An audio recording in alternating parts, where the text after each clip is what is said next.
Hi, this is Tracy DeVette from tracydevette.com, and that's spelled with a W, not a V.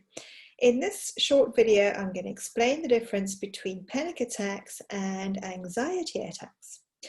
Right, well, let's get right to it. So a panic attack is actually officially a disorder mentioned or listed in the DSM-5, which is the Diagnostic and Statistical Manual of Mental Disorders. And I'm showing my age here because when I first started studying psychology, it was the DSM-3. So panic attacks are listed. Anxiety attacks are not. So it's just people calling it an anxiety attack, but actually it's either a panic attack or it's anxiety. And anxiety, it can be generalized anxiety disorder, it can be ongoing, it can be acute, depends on how often it happens and how severe the symptoms are.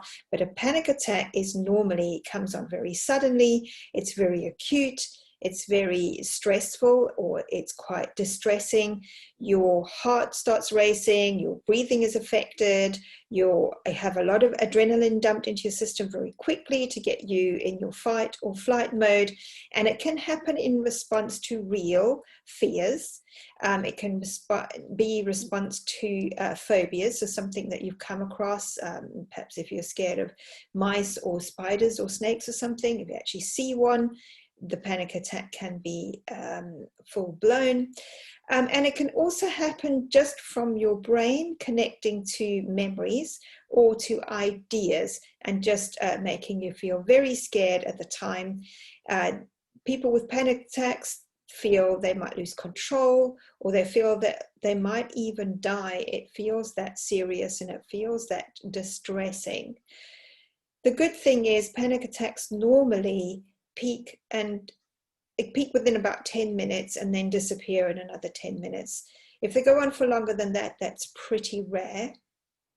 And your body can hopefully get back to normal levels quite quickly thereafter.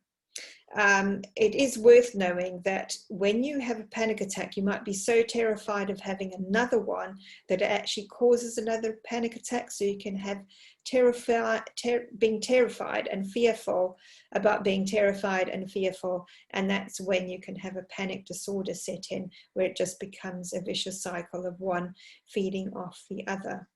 And in another video, I will explain what the assumed stresses are, or the accepted stresses that bring this about or can bring this about. Anxiety, on the other hand, tends to be more long-term, not quite as acute.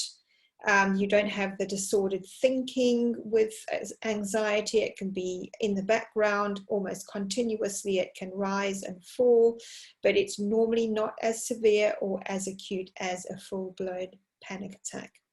And as I say, officials in the business wouldn't call anything an anxiety attack. It would either be anxiety, generalized anxiety, or anxiety disorder rather than an anxiety attack.